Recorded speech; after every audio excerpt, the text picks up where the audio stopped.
this video, I'm going to talk to you about context. What does that even mean, and why is it important?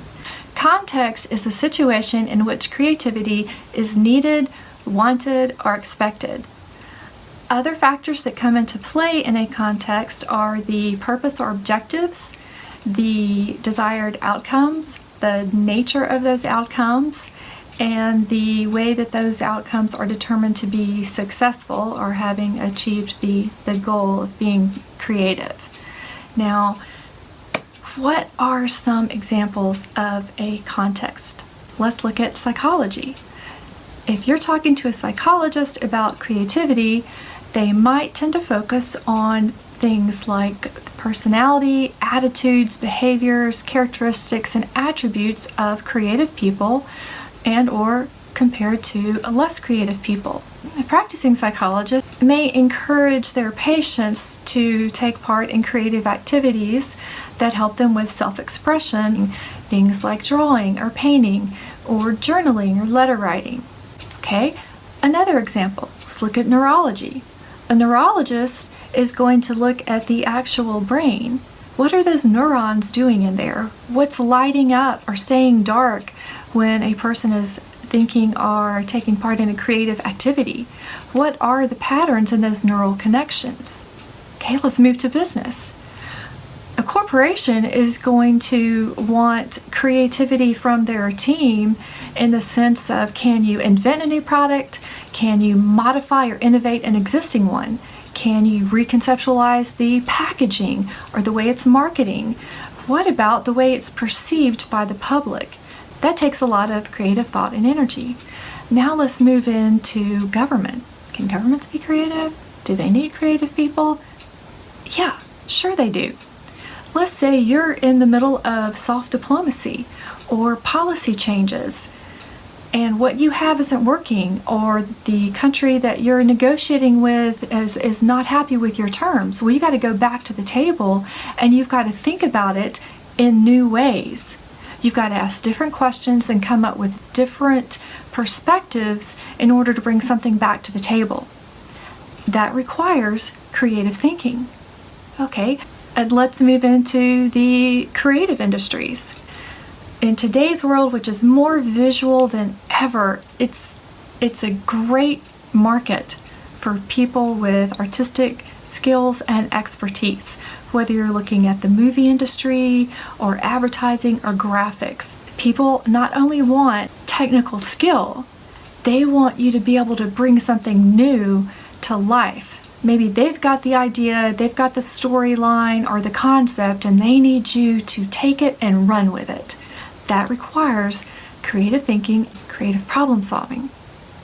Now let's think about scientists. Do scientists need to be creative? It's kind of ironic. Most people, they picture scientists as the white coats in the labs with the equipment, very tediously going through that rigorous scientific method.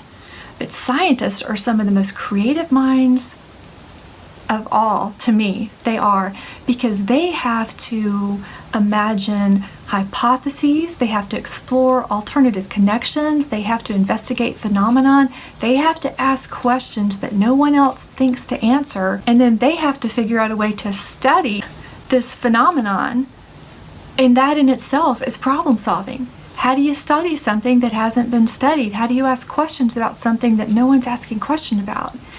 And they have to have a high tolerance for risk and failure. Failure meaning not the end. Failure meaning, okay, I learned that this didn't work, or it worked in a different way, so now I got to come up with another solution.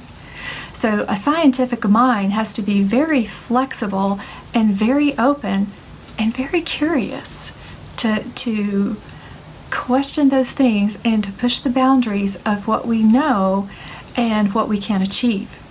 Now let's look at education. Is education an important place for creativity? Of course it is. The purpose of public education is to graduate a generation that can go into the world and be a positive contributor to society. Can it be done in education? Yes, but it's not just through the arts. Creativity and opportunities for creative thought and creative problem solving can be brought in parallel to any curriculum. There are options for that.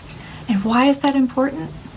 because it gives students an edge. If they graduate and their mind is used to thinking creatively, they're going to go to the head of the line when they interview for jobs that are seeking creative individuals. So, and just in general, people that can solve problems, offer new solutions and innovations in any field are valuable. So we need to incorporate creativity in education.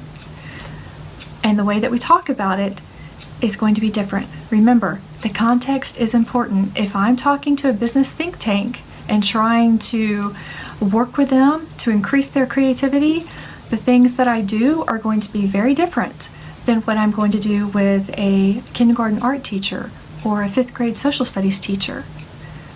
So the way that we talk about creativity is nuanced and dependent on the context. Hope that answered your questions about context.